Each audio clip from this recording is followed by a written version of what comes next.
নরসিংদী থেকে আমি আপনাদেরকে জানাচ্ছি, নরসিংদী জেলায় কিন্তু তীব্র গ্যাস এবং বিদ্যুৎ সংকট দেখা দিয়েছে। সেই সাথে আপনাদেরকে যদি জানাতে চাই, নরসিংদী একটি শিল্প বেষ্টিত শহর। এই শহরে কিন্তু ব্যাপক টেক্সটাইল মিল রয়েছে এবং বিভিন্ন কাপড় উৎপাদন প্রসেসিং এর কারখানা রয়েছে, ফ্যাক্টরি রয়েছে। পাশাপাশি নরসিংদীর যেই শহরগুলিতে রয়েছে, এখন কিন্তু বিদ্যুৎ সংকটের ফলে নাকাল অবস্থা এবং স্থবির অবস্থা পড়েছে সাধারণ মানুষ। সেই সাথে নরসিংদী জেলাতে কিন্তু আমাদের সবচেয়ে বড় একটি বিদ্যুৎ উৎপাদন স্থল ঘোড়াশাল বিদ্যুৎ কেন্দ্রে, সেখানেও কিন্তু বিদ্যুৎ সংকট রয়েছে এবং তাদের যে প্রতিটা ইউনিটে কিন্তু বিদ্যুৎ উৎপাদনের ফলে কিন্তু ব্যাহত হচ্ছে এবং তারা কিন্তু বিগত সময় থেকে এই বিদ্যুৎ উৎপাদনের যে ঘাটতি পূরণ করতে পারছে না। নরসিংদীর ঘোড়াশালের যে বিদ্যুৎ কেন্দ্র রয়েছে, তার বিদ্যুৎ কেন্দ্র।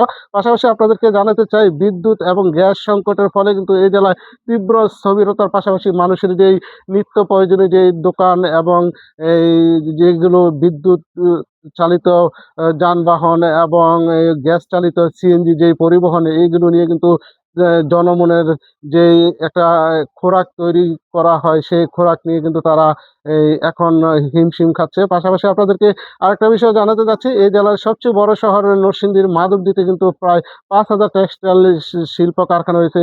বিদ্যুৎ সংকটের ফলে কিন্তু তাঁত শ্রমিকরা কিন্তু এখন উপার্জন ব্যাহত হচ্ছে, তাদের কিন্তু সংসার চালাতে হিমশিম করতেছে। সেই সাথে নরসিংদী জেলায় গ্যাস এবং বিদ্যুৎ সংকটের ফলে কিন্তু জেলায় ব্যাপক প্রভাব পড়েছে এবং স্থবিরতা প্রভাব পড়েছে। এতে কিন্তু অর্থনীতিতে ব্যাপক একটা প্রভাব পড়বে বলে মনে করছে সংশ্লিষ্টতা। তবে আপনাদেরকে জানাতে চাই, নরসিংদীর পার্শ্ববর্তী জেলা ব্রাহ্মণবাড়িয়া, যেখানে নাকি তিতাস গ্যাস উৎপাদন হয়, যেই গ্যাসের বৃহৎ একটা সাপ্লাই হয় সারা বাংলাদেশে, সেই গ্যাস কর্তৃপক্ষ থেকে কিন্তু এখন পর্যন্ত কোনো একটা বিবৃতি আছে না কবে নাগাদ গ্যাস সংকট দূর হবে। আমরা এই এলাকায় ঘুরে দেখেছি, গ্যাসের পরিবর্তে কিন্তু অনেকে মাটির চুলিতে রান্না করছে এবং অনেকে সিলিন্ডার গ্যাস এনে আবাসিক বাসাতে তারা রান্না করছে। কিন্তু এতে কিন্তু ভবনগুলিতে ঝুঁকি বাড়ছে যেমনটা, এবং অনেক পরিবার নতুন গ্যাস ব্যবহারের ফলে কিন্তু তারা আতঙ্ক বিরাজ করছে, অগ্নি ঝুঁকিতে রয়েছে। তো ফলে নরসিংদীতে গ্যাস এবং বিদ্যুৎ সংকটের ফলে কিন্তু স্থবির অবস্থা জন্মনে তৈরি হয়েছে। এই ছিল নরসিংদী থেকে শাওন খন্দকার শাহীন, নাগরিক।